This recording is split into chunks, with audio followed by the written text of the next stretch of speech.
Continuando con las infecciones respiratorias, vamos a hablar de las infecciones respiratorias bajas. Dentro de ellos tenemos la neumonía. Esta es una infección aguda del parénquima pulmonar producida por la proliferación de microorganismos en el interior de los alvéolos.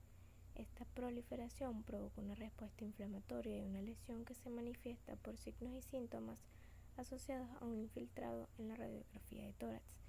Tenemos neumonía extrahospitalaria adquirida en la comunidad, neumonías intrahospitalarias o nosocomiales. Dentro de su epidemiología, los estudios poblacionales sitúan una incidencia anual entre el 5 y el 11% de la población adulta. Es bien conocido que la enfermedad es más frecuente en varones, en los extremos de la vida, en invierno, en presencia de diversos factores de riesgo, entre ellos consumo de alcohol y tabaco, malnutrición, uremia o EPOC. En los diferentes países el número de ingresos oscila entre 1,1 y 4 por 1000 pacientes.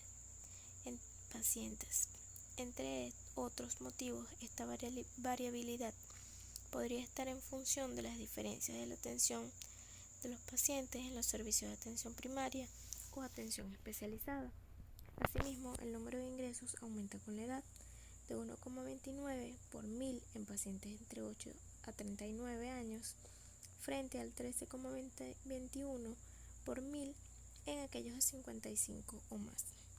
En cuanto a la mortalidad, del 1 al 5% en pacientes ambulatorios, del 5,7 al 14% en pacientes hospitalizados y de 34 a 50% en aquellos ingresados en una unidad de cuidados intensivos. La mortalidad a medio y largo plazo es elevada, con cifras de 8% a los 90 días, 21% al año y 36% a los 5 años. En cuanto a su etiología, los hallazgos etiológicos más frecuentes en pacientes ambulatorios y hospitalizados tenemos el Streptococcus pneumoniae con 14% en los pacientes ambulatorios y un 25% en los pacientes hospitalizados. Mycoplasma pneumoniae 16%, ambulatorio 6%, hospitalizados. Virus como el virus de la influenza, parainfluenza, coronavirus, rinovirus 15% en los pacientes ambulatorios, 10% en los pacientes hospitalizados. Legionela 2% en los pacientes ambulatorios, 3% en los pacientes hospitalizados. Haemophilus influenzae 1% en los pacientes ambulatorios, 5% en los pacientes hospitalizados. Y gérmenes no identificables 44% en los pacientes ambulatorios y 37% en los pacientes hospitalizados. En cuanto a la etiología, en pacientes ancianos tenemos que, aunque los diferentes estudios, las definiciones de pacientes ancianos o de tercera edad o de avanzada no son homogéneas, en general, Mycoplasma pneumoniae, Legionela y bacilos gram negativos, son menos frecuentes en la población añosa. Por el contrario, Haemophilus influenzae y los episodios de neumonía adquiridos por aspiración se han descrito con mayor frecuencia en esta población. En cuanto a la etiología, en pacientes con EPOC, las infecciones por Haemophilus influenzae y Moraxella catarrhale, así como las bacteriemias por neumococo, son más frecuentes en este grupo de pacientes. En cuanto a la etiología, en personas ingresadas en residencias de la tercera edad, tenemos neumonía por aspiración, Haemophilus influenzae, bacilos gram negativos y Staphylococcus aureus como una menor frecuencia, y Legionela y casos sin diagnóstico etiológico. En cuanto a la neumonía extrahospitalaria o adquirida en la comunidad, esta es una inflamación del parénquima pulmonar debido a un agente infeccioso cuando afecta a la población no ingresada en un hospital en 14 días previos.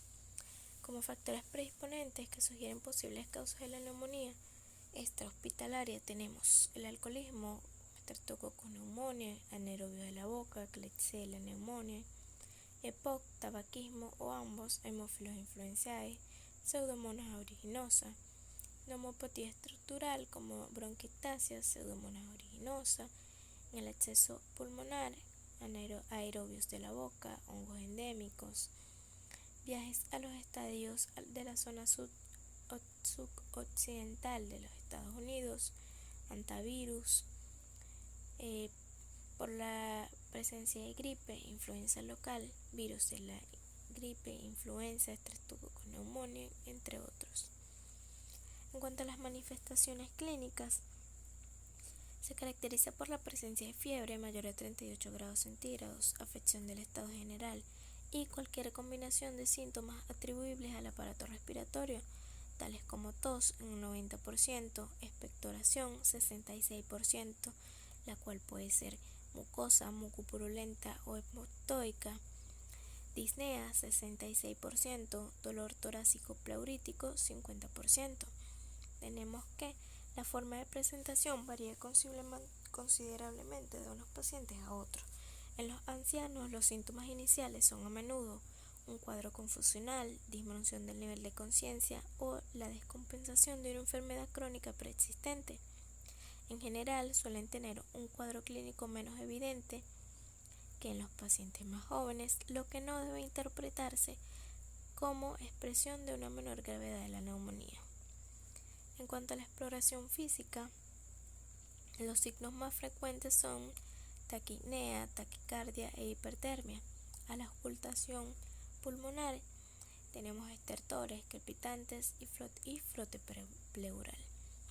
Aunque los signos no son específicos de consolidación pulmonar, como matidez a la percusión, soplo tubárico o egofonía, estos están presentes solo en un tercio de los casos que precisan ingreso hospitalario. En cuanto al diagnóstico, en la práctica, toda condensación radiológica de reciente aparición y no atribuible a otra causa, acompañada de fiebre de menos de una semana de evolución, debe considerarse y tratarse como una neumonía mientras no se demuestre lo contrario. Sin embargo, el diagnóstico de neumonía no siempre es fácil. Existen otras enfermedades respiratorias que cursan con fiebre e infiltrados pulmonares y que deben descartarse, especialmente si el cuadro clínico es más de una semana.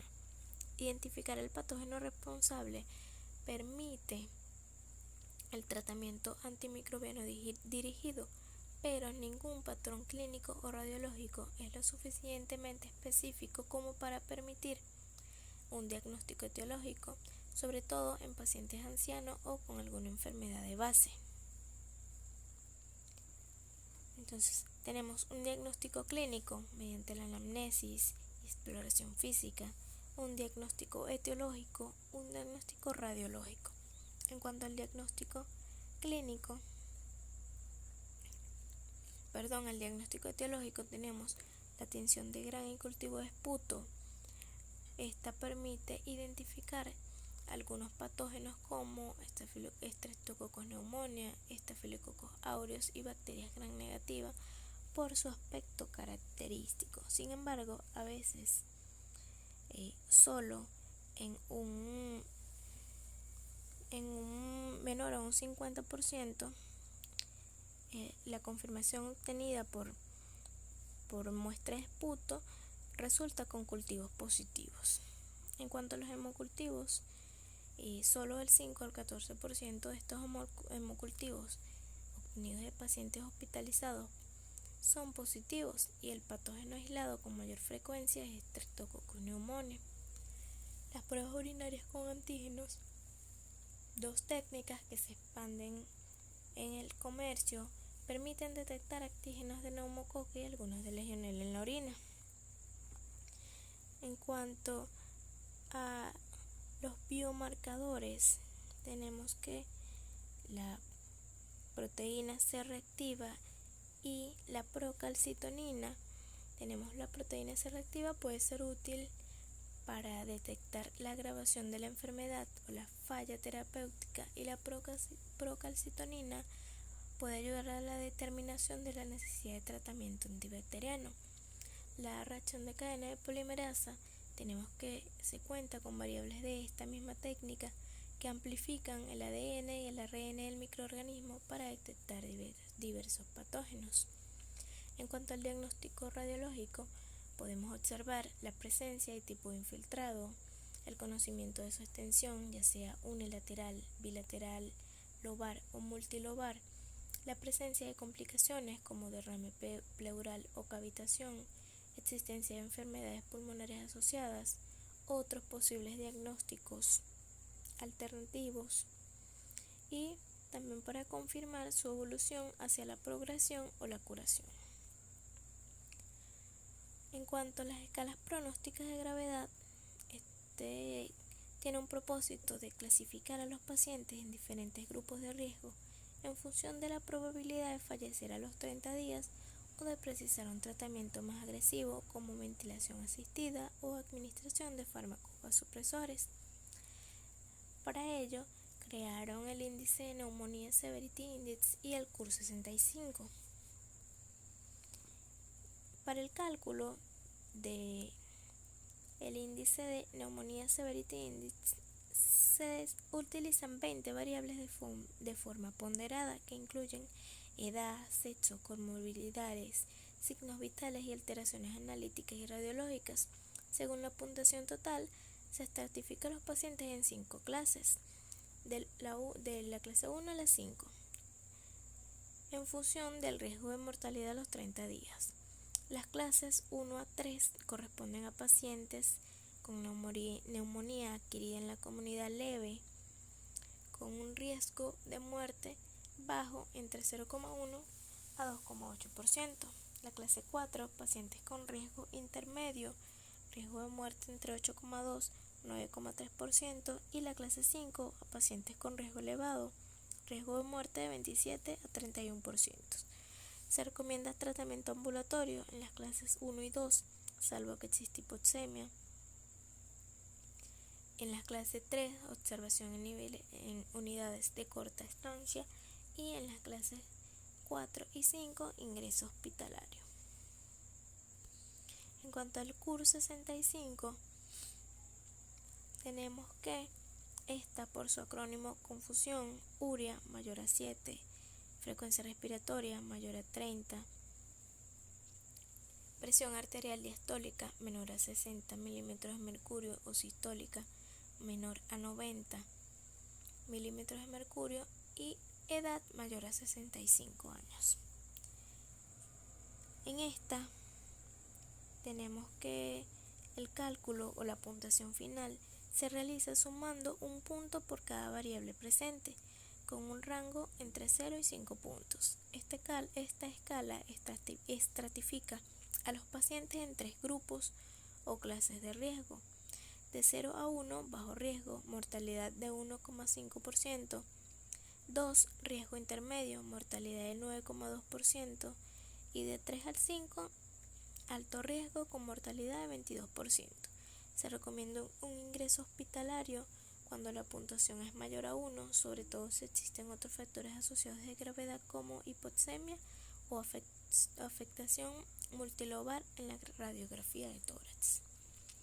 En cuanto al tratamiento, en el tratamiento ambulatorio, como primera opción tenemos levofloxacina o moxifloxacina de 5 a 7 días de tratamiento, amoxicilina o amoxicilina más ácido clavulánico con una duración de 7 días, más macrólidos, acitromicina o claritromicina, todos estos medicamentos por vía oral.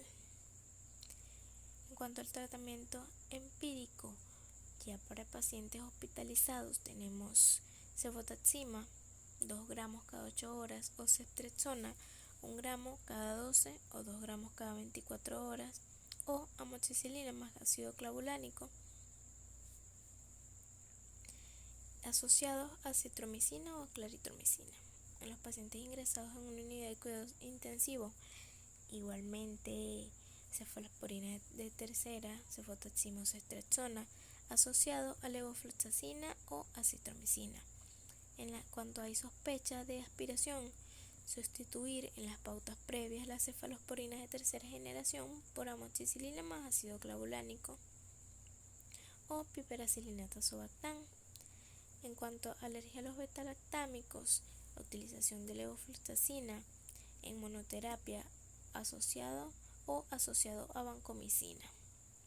y en el riesgo de Pseudomonas aeruginosa sustituir en las pautas habituales las cefalosporinas de tercera generación por cefepime 2 gramos cada 8 horas o 12 horas, o piperacilina tazobactam y asociar un aminoglucósido, puede ser amicacina o ciprofloxacina 400 miligramos cada 8 cada 12 horas.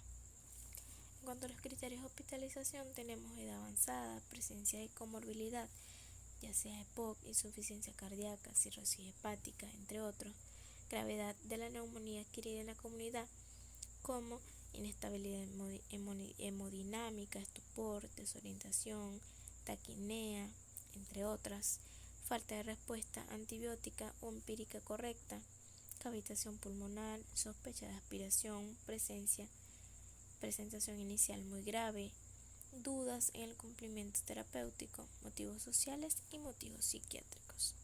En cuanto a los criterios de ingreso en UCI, insuficiencia respiratoria grave,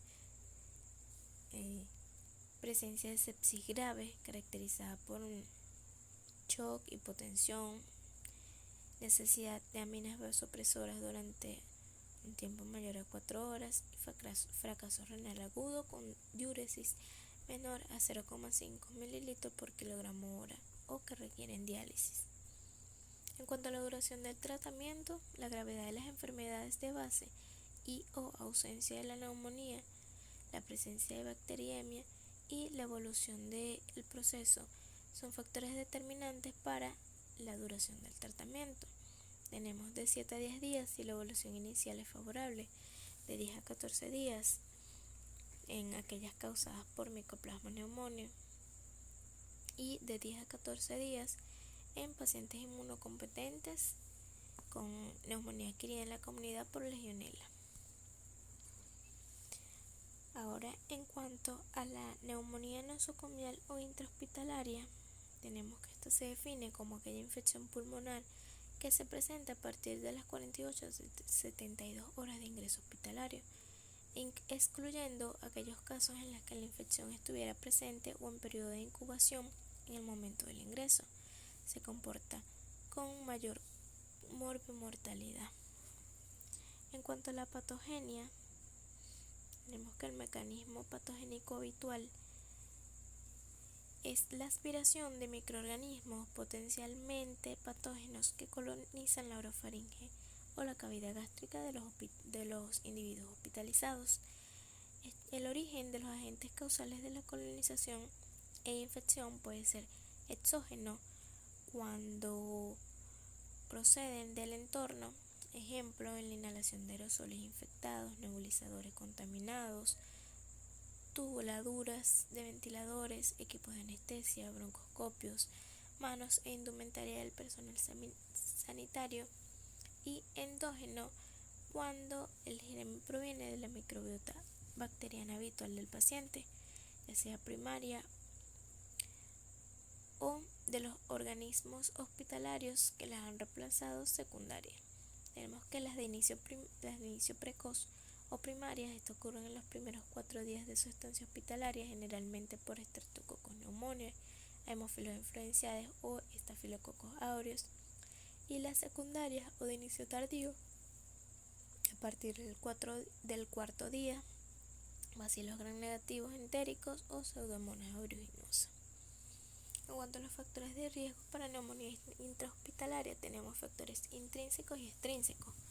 Dentro de los intrínsecos tenemos edad avanzada, enfermedades crónicas subyacentes, tabaquismo y alcoholismo, alteración del nivel de la conciencia, coma, traumatismo craneoencefálico, sinusitis, entre otros.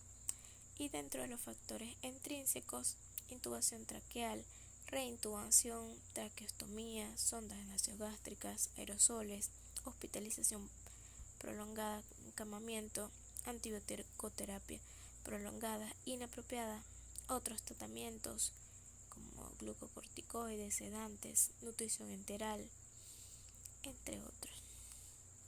Dentro del cuadro clínico tenemos que debe sospecharse la existencia de una neumonía intrahospitalaria en los enfermos que, transcurridas las primeras 48 horas desde su ingreso, comienzan a presentar secreciones traqueobronquiales purulentas y en cuya radiografía de tórax aparece un infiltrado pulmonar nuevo o progresivo. Tenemos que en pacientes ventilados el cuadro clínico es particularmente poco orientativo. A la exploración física tenemos una temperatura de 38 grados centígrados o más. No suelen apreciarse los signos clásicos de consolidación pulmonar. Podemos ver taquipnea, inestabilidad hemodinámica, deterioro del nivel de la conciencia. En aquellos pacientes inmunodeprimidos, desnutridos, hemodinámicamente inestables o tratados con glucocorticoides, la temperatura suele ser normal o incluso puede estar disminuida. La radiografía de tórax simple es un elemento esencial en el diagnóstico, aunque su interpretación es compleja y su especificidad muy baja. La forma de presentación habitual es la de focos bronconeumónicos bilaterales. En cuanto al diagnóstico, tenemos que el diagnóstico microbiológico de certeza se basa en el aislamiento de un microorganismo potencialmente causal de la neumonía en sangre, en líquido pleural o en una muestra válida de secreciones respiratorias. Dado a que los criterios clínicos considerados aisladamente tienen un valor predictivo moderado, deberían complementarse con el diagnóstico microbiológico. Tenemos que el hemolcultivo es positivo alrededor de 20% de los casos.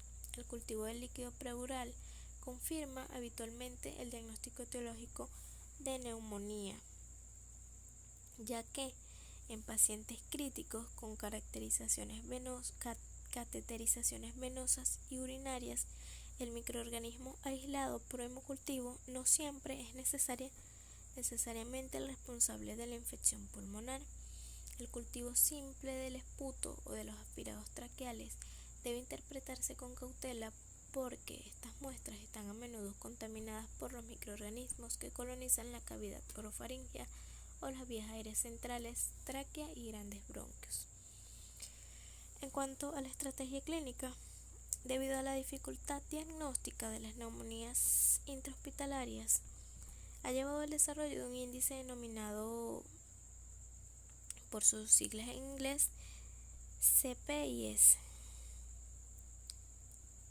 En este índice se valoran 7 variables clínicas diferentes como temperatura, recuento leucocitario, aspecto de las secreciones respiratorias, oxigenación, radiografía de tórax, tinción de Gram y cultivo del aspirado traqueal. Este se realiza el primer día que se plantea la posibilidad diagnóstica y nuevamente a las 72 horas después. La suma total de los puntos que puede llegar a tener un enfermo puede variar entre 0 y 12, y una puntuación superior a 6 se asocia significativamente con la existencia de una neumonía intrahospitalaria. En cuanto al tratamiento, tenemos según el grupo de riesgo y neumonía precoz en pacientes sin factores de riesgo, el uso de amoxicilina más ácido clavulánica o cefalosporinas de tercera generación como cefotaxima o ceftriaxona y quinolonas como levofloxacina. Neumonía precoz en pacientes con antibióticos previos y otros factores de riesgo. Tratamiento en combinación de piperacilina tazobactam o una cefalosporina de tercera generación o de cuarta generación como cefepime, junto a amicacina, tobramicina o ciprofloxacina. En neumonía tardía en pacientes sin antibióticos previos ni otros factores de riesgo, tratamiento en combinación de cefalosporina de cuarta generación como cefapime o piperacilina tazobactam o ciprofloxacina junto a amicacina. Y neumonía tardía en pacientes con utilización de antibióticos y factores de riesgo, tratamiento en combinación de carbapeneme o piperacilina tazobactam o cefalosporina de tercera generación o cuarta junto a amicacina o ciprofloxacina. Entrando en la bronquitis aguda, esta es una inflamación aguda, difusa y autolimitada de la mucosa bronquial que se traduce clínicamente en un cuadro agudo o subagudo de tos con o sin expectoración que habitualmente dura menos de 3 semanas y que suele acompañarse de síntomas de vías aéreas superiores y de cuadro constitucional. Esta definición puede englobar a otras entidades nosológicas y hay características clínicas inequívocas que permiten diferenciar la bronquitis aguda de otros procesos inflamatorios de las vías aéreas. En cuanto a la etiología, tenemos viral de 60-90%, donde se incluyen adenovirus, influenza A y B, parainfluenza 3, virus sincitial respiratorio, coxsackios, coronavirus y rinovirus. La bacteriana, Bordetella pertussis, Mycoplasma pneumoniae, Chlamydia pneumoniae, Haemophilus influenzae y otros como inhalación de tóxico, tabaquismo y contaminación ambiental. Dentro del cuadro clínico, la bronquitis aguda suele presentarse con un cuadro catarral de las vías aéreas superiores que cursa con fiebre, mialgias, malestar general y tos. A los 3-4 días la tos comienza a ser productiva, con esputo claro o purulento y puede aparecer un dolor urente retroesternal. La expectoración purulenta puede observarse hasta en el 50% de los pacientes y en sujetos previamente sanos su valor predictivo positivo de enfermedad alveolar es muy bajo. La tos principal y a veces el único síntoma persiste durante 2 a 3 semanas en la mayoría de los casos y en una cuarta parte de los pacientes puede mantenerse más de un mes. A la auscultación pulmonar se pueden detectar roncus, sibilancias y alargamiento del tiempo expiratorio u otros signos de obstrucción bronquial. En cuanto a la clasificación de la gravedad, tenemos en la bronquitis aguda no complicada, tos, menos de 3 semanas, paciente inmunocompetente, sin fiebre, sin comorbilidades y un adulto joven. Y la bronquitis aguda complicada, tos, más de 3 semanas, paciente inmunodeprimido, fiebre, comorbilidades y adulto mayor. En cuanto al diagnóstico, el diagnóstico es clínico y en general fácil de establecer y difícil de confirmar. El síntoma fundamental es la tos, que es muy inespecífico y ni siquiera la apariencia del esputo es útil para diferenciar la etiología viral de la bacteriana. Por lo tanto, los esfuerzos diagnósticos deben orientarse más a detectar otras enfermedades clínicamente semejantes que a confirmar el diagnóstico. Los estudios microbiológicos están indicados solo en casos graves ante la persistencia inusual de síntomas cuando se sospeche de una etiología bacteriana o con fines epidemiológicos. La radiografía de tórax suele ser normal, aunque se puede observar un cierto grado de engrosamiento peribronquial. No obstante, no debe practicarse de forma habitual y solo estaría indicada ante hallazgos semiológicos llamativos o en situaciones de inmunodepresión o en ancianos. En cuanto al tratamiento, medidas de soporte, hidratación y humidificación de las vías aéreas, antitérmicos y reposo con evitación de los irritantes ambientales. En cuanto al tratamiento antibiótico, tener amoxicilina más ácido clavulánico 875 miligramos cada 12, acitromicina 500 miligramos al día, ciprofloxacina 750 miligramos cada 12, doxiciclina 100 miligramos cada 12 horas y levofloxacina 750 miligramos. En cuanto al compromiso sistémico por la infección, estos son los grupos de riesgo que deben recibir tratamiento antibiótico de inicio.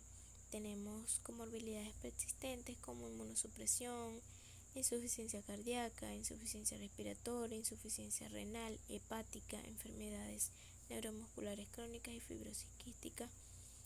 Y pacientes mayores de 65 años con 2 o más de los siguientes criterios mayores: o mayores de 80 años con uno o más de los siguientes criterios, como diabetes mellitus, historia de insuficiencia cardíaca, congestiva, uso de glucocorticoides y hospitalización en el año previo. Gracias.